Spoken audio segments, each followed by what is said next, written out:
जय श्री राम। साथियों, आपने सुना ही होगा कि जन्म के पश्चात जीवात्मा की प्रथम गुरु जो होती है वह होती है उसकी माता। और भगवान श्री हरि ने अपने अवतार में इस बात को सिद्ध किया है।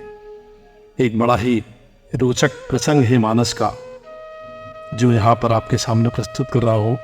सुनिएगा, इस बात की सत्यता को समझ पाएंगे। प्रसंग कुछ इस प्रकार है। चैत्र मास की 9वीं तिथि के दिन जब कौशल्या अपने कक्ष में बैठ भगवान विष्णु का ध्यान कर रही थी, तब भगवान विष्णु चतुर्भुज रूप में उनके सामने प्रकट हुए। सदा की भांति मंद मंद मुस्कुराते हुए भगवान विष्णु ने कौशल्या से कहा, आप और आपके पति ने पिछले जन्म में तपस्या की थी और आप दोनों की इच्छा पूरी करने के लिए मैंने वरदान दिया था कि अगले जन्म में मैं आपके घर पर पुत्र बनकर आऊंगा। अपना वचन निभाते हुए मैं आ गया हूं। तब कौशल्या ने भगवान से कहा, मैंने तो सुना था कि भगवान हमेशा सत्य बोलते हैं, लेकिन आज जाना कि भगवान झूठ भी बोलते हैं। भगवान ने बड़े ही आश्चर्य जताया, मैंने आपसे क्या झूठ बोला?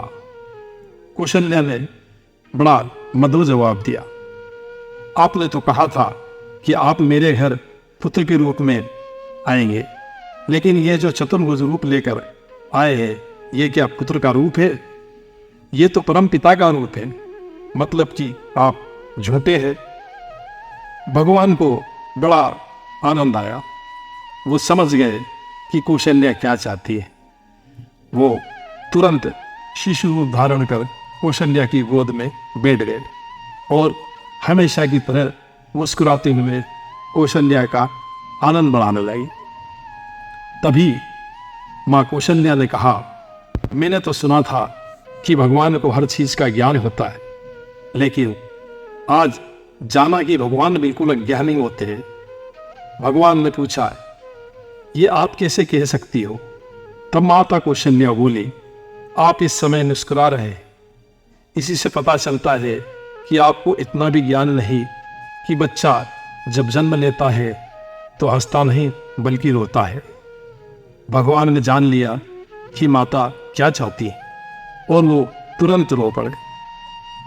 यह बात बिल्कुल शाश्वत सत्य है, जो मानस की इन चौपाइयों से भी मिलती है। राम स्तुति में, भय प्रकट कृपाला दीन दयाला कौशल्या हितकारी हर्षित महतारी मुनि मनहारी अद्भुत विचारी।